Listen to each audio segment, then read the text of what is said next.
8 partai politik parlemen menolak sistem pemilu proporsional tertutup. Penolakan ini muncul sebagai bentuk komitmen partai politik dalam demokrasi pemilu 2024. Pertemuan 8 partai politik yang memiliki kuota di DPR yang berlangsung di Dharma Wangsa Jakarta Selatan ini diinisiasi oleh Partai Golkar. Seusai pertemuan, 8 partai politik peserta pemilu 2024 sepakat untuk menolak judicial review pasal 168 ayat 2 Undang-Undang Pemilu di Mahkamah Konstitusi. Pertemuan ini menghasilkan 5 butir poin, salah satunya menolak proporsional tertutup demi menjaga komitmen demokrasi. Yang bergabung dalam pertemuan ini dan memberikan statement ada 8 partai. Pada sikap Sebanyak 8 fraksi dari total 9 fraksi di DPR kompak membuat pernyataan sikap menolak pemilu 2024 kembali menggunakan sistem proporsional tertutup atau hanya mencoblos lambang partai. Pertemuan yang diinisiasi oleh Partai Golkar berlangsung di Hotel Dharma Wangsa Minggu siang. Pemilu proporsional tertutup merupakan kemunduran bagi demokrasi kita. Di lain pihak, sistem pemilu proporsional terbuka merupakan perwujudan dari demokrasi yang berasaskan kedaulatan rakyat, di mana rakyat dapat menentukan calon anggota legislatif yang dicalonkan oleh partai politik. Kami tidak ingin demokrasi mundur. Jangan sampai ada hak rakyat dalam kehidupan demokrasi ini yang dirampas. Jika terjadi sistem pemilu tertutup, maka rakyat tidak bisa memilih secara langsung wakil-wakil rakyatnya.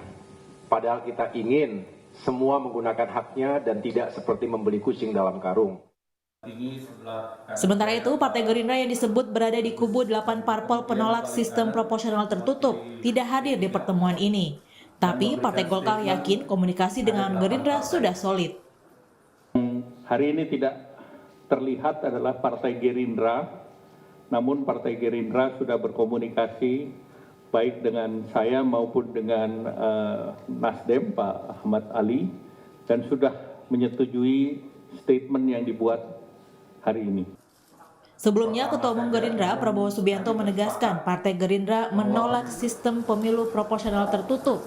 Prabowo menilai sistem pemilu proporsional terbuka lebih demokratis dan mewakili rakyat.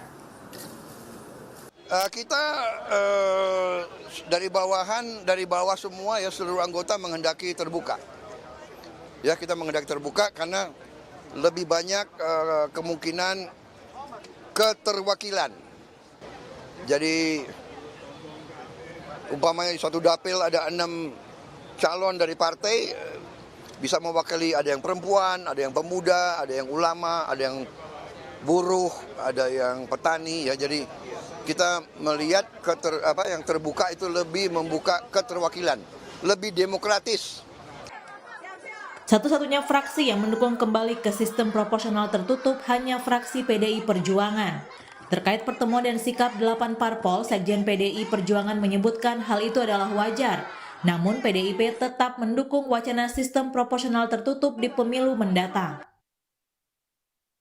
Kami menawarkan kepada para ahli untuk membangun Indonesia melalui fungsi legislasi, anggaran, pengawasan, banyak yang mengatakan biayanya tidak sanggup.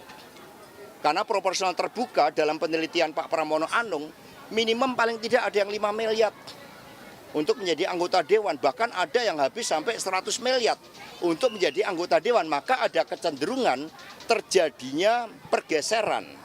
Struktur anggota dewan banyak kemudian didominasi oleh para pengusaha. Ini tidak salah, tetapi dalam konteks kita berbicara untuk Indonesia ke depan, di Perjuangan menawarkan suatu wacana untuk mari kita berpikir ulang dalam jalannya demokrasi kita.